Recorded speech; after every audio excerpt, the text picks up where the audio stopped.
Une bille est projetée horizontalement du haut de la tour Eiffel avec une vitesse initiale de 40 mètres par seconde. Après combien de temps cette trajectoire fera-t-elle un angle de 45 degrés par rapport à l'horizontale? On néglige les frottements de l'air et on va considérer que g, l'accélération de la pesanteur, est de 10 mètres par seconde au carré. Voilà, ceci est un problème de cinématique pure et dure, mais de cinématique à deux dimensions.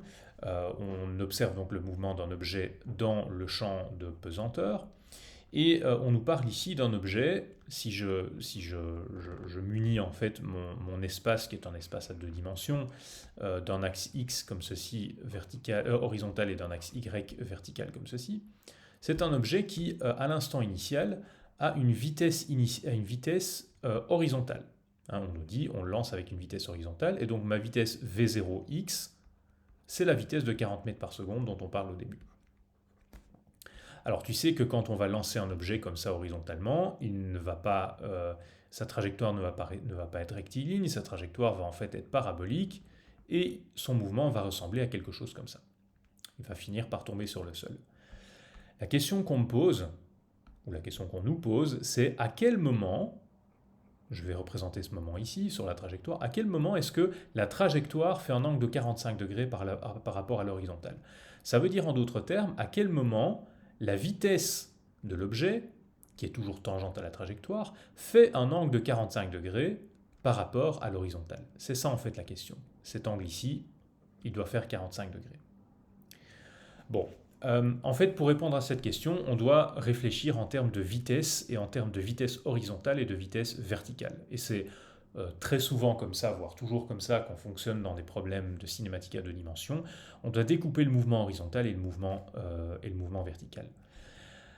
Alors, dans la direction horizontale, vous savez que donc votre mouvement horizontal est un MRU. Le mouvement horizontal étant un MRU, vous savez que la vitesse horizontale, à cet endroit-là, à cet instant t, la vitesse horizontale est aussi de 40 mètres par seconde. La vitesse horizontale ici, elle est exactement la même que la vitesse horizontale au début. Pourquoi? Parce qu'il n'y a pas de frottement. Donc en fait, la vitesse ici, votre vitesse horizontale ici, votre vitesse horizontale ici, elle est de 40 mètres par seconde. Donc Vxt est de 40 mètres par seconde. Puisque votre vitesse totale est à 45 degrés, bah, vous pouvez en déduire que votre vitesse verticale est aussi de 40 mètres par seconde.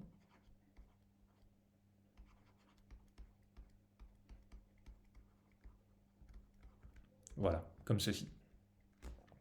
Hein, puisqu'on a un angle de 45 là, donc on a forcément un angle de 45, donc le triangle ici, qui est le même que le triangle là, est forcément un triangle isocèle.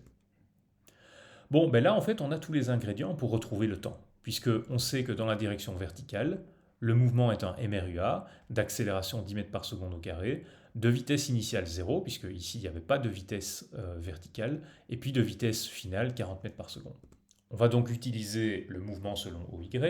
On va dire qu'on va utiliser la formule de la vitesse à l'instant t égale la vitesse initiale plus g fois le temps. On remplace par ce qu'on connaît, donc la vitesse finale est de 40 mètres par seconde, la vitesse initiale était de 0, ceci ça vaut 0, et puis bah, g c'est 10, et finalement on trouve que le temps t qui correspond à cet instant-là est de 4 secondes. Donc c'est la réponse C.